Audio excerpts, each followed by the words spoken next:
1등이 되는 방법은 크게 두 가지입니다. 첫 번째는 누구보다 열심히 노력해서 누구보다 좋은 결과를 만들어 1등이 되는 방법입니다. 두 번째로 나보다 잘난 사람들을 모조리 잡아 끌어내리는 방법도 있는데요. 2022 베이징 동계올림픽에서 중국 대표팀은 두 번째 방법을 선택했습니다. 그 결과 매우 훌륭하게도 중국의 역대 동계올림픽 출전 역사 가운데 가장 뛰어난 초반 성적을 거두고 있습니다. 경쟁 심리와 질투심은 자신의 의욕과 열정을 불태우는 원동력이 된다는 측면에서 긍정적인 역할을 하는 경우도 있습니다. 하지만 그것은 노력을 통해 스스로를 발전시키는 경우에 해당하는 것이지, 부정한 방법으로 남을 끌어내리는 것은 상식에도 어긋날 뿐만 아니라 선의의 경쟁을 통해 발전을 거듭한 인류의 역사에 전적으로 대치되는 파렴치한 행위입니다. 공산당이 집권하며 탄생한 중국은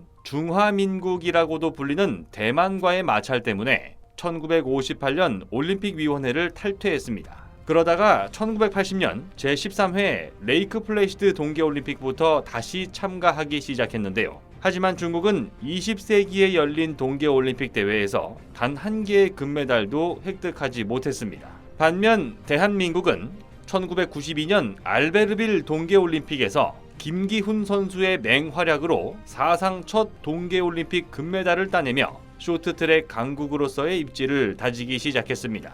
중국이 첫 금메달을 획득한 것은 10년 뒤인 2002년 안토노노 할리우드 액션이 있었던 솔트레이크 시티 동계올림픽이었습니다.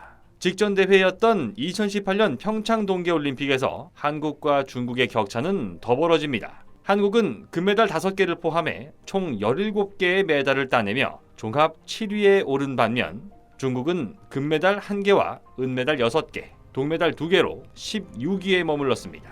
그래서 중국은 4년 뒤에 개최되는 2022 베이징 동계올림픽에서 훌륭한 성적을 거두기 위해 이를 갈고 메달 사냥에 나섭니다. 메달을 획득하는 과정에서 현재 논란이 되고 있는 편파 판정을 활용한 승부 조작이 적극적으로 활용되고 있습니다. 중국 선수의 부정한 행위는 반칙으로 인정되지 않고 경쟁 선수를 모조리 탈락시키는 방식이 주로 사용되고 있는데요. 그 덕분에 중국은 대회 기간의 3분의 1밖에 지나지 않은 2월 9일 오후까지 직전 대회의 3배에 달하는 3개의 금메달을 쓸어 담으며 중국 동계올림픽 대표팀 역사상 유례없는 최고의 초반 성적을 기록하고 있는 상황입니다.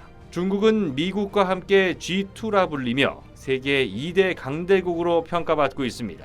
하지만 1인당 GDP는 고작 미국의 6분의 1 수준에 불과합니다. 올림픽에서도 미국은 하계올림픽에서 독보적인 1위, 동계올림픽에서도 5위권 내에 언제나 포함되는 강국이지만 중국은 동계올림픽에서 5위권에 진입한 적이 단 한 번도 없는데요. 동계올림픽 역사에서 아시아 국가가 거둔 최고의 성적은 2010년 밴쿠버 동계올림픽에서 5위에 오른 대한민국입니다. 따라서 중국은 자신들의 땅에서 개최되는 베이징 동계올림픽을 최대한 활용해서 미국과 견줄 만한 순위를 기록하는 것은 물론 대한민국을 제치고 아시아 최고 성적을 거두기 위해 수단과 방법을 가리지 않고 있는 안타까운 상황입니다. 기울어지지 않은 경기장, 공정이라는 바탕 위에서 경쟁하는 선수들의 모습에서 우리는 패자도 빛날 수 있는 것이 스포츠라는 사실을 잘 알고 있습니다.